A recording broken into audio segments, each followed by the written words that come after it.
আসসালামু আলাইকুম শিক্ষার্থী বন্ধুরা। আজ 30 ডিসেম্বর 2024। প্রতিদিনের প্রকাশিত বিভিন্ন দৈনিক পত্রপত্রিকা থেকে সংগ্রহকৃত আমাদের আজকের এই কারেন্ট অ্যাফেয়ার্স। গতকালকের কারেন্ট অ্যাফেয়ার্সে তোমাদের জন্য প্রশ্ন ছিল, জাতীয় পতাকা 1971 সালের কোন তারিখে প্রথম উত্তোলিত হয়? তার সঠিক উত্তর হচ্ছে 2রা মার্চ। বাংলা একাডেমি থেকে পুরস্কার দেয়া হয় কয়টি? উত্তর হচ্ছে 6টি। ওয়েস্টার্ন মেরিন শিপইয়ার্ড জানুয়ারি মাসে কোথায় জাহাজ রপ্তানি করবে? উত্তর হচ্ছে সংযুক্ত আরব আমিরাতে রপ্তানি করবে রায়ান নামের জাহাজ।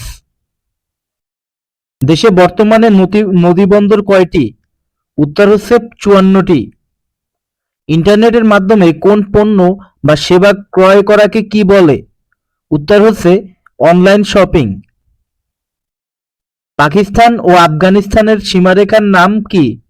উত্তর হচ্ছে ডুরাল্ড লাইন।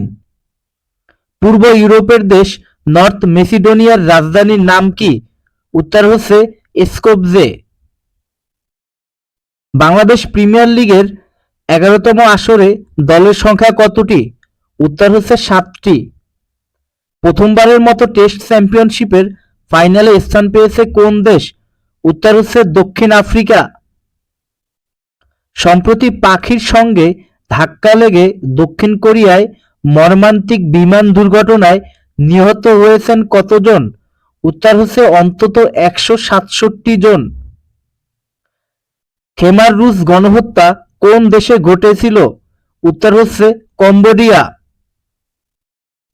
বাংলাদেশ প্রিমিয়ার লিগের 11তম আসরে উদ্বোধনী ম্যাচে মুখোমুখি হবে কোন দুটি দল? উত্তর হচ্ছে ফরচুন বরিশাল এবং দুর্বার রাজশাহী। জুলাই বিপ্লবের ঘোষণাপত্র দেওয়া হবে কবে? উত্তর হচ্ছে 31 ডিসেম্বর 2024। জার্মানির প্রেসিডেন্ট পরবর্তী সাধারণ নির্বাচন কবে হওয়ার ঘোষণা দিয়েছেন? উত্তর হচ্ছে 23 ফেব্রুয়ারি 2025। প্রাণঘাতী ইবোলা ভাইরাস বিশ্বের কোন অঞ্চলে ভয়াবহ আকার ধারণ করেছিল? উত্তর হচ্ছে পশ্চিম আফ্রিকা। শিক্ষার্থী বন্ধুরা, আজকের কারেন্ট অ্যাফেয়ার্স এই পর্যন্তই। আগামীকালকে তোমাদের জন্য কুইজ থাকবে। কাতালোনিয়া কোন দেশের স্বাধীনতাকামী অঞ্চল? ভিডিওটি ভালো লাগলে অবশ্যই ডেইলি শিক্ষা ইউটিউব চ্যানেলকে ফলো করবে। ধন্যবাদ সবাইকে।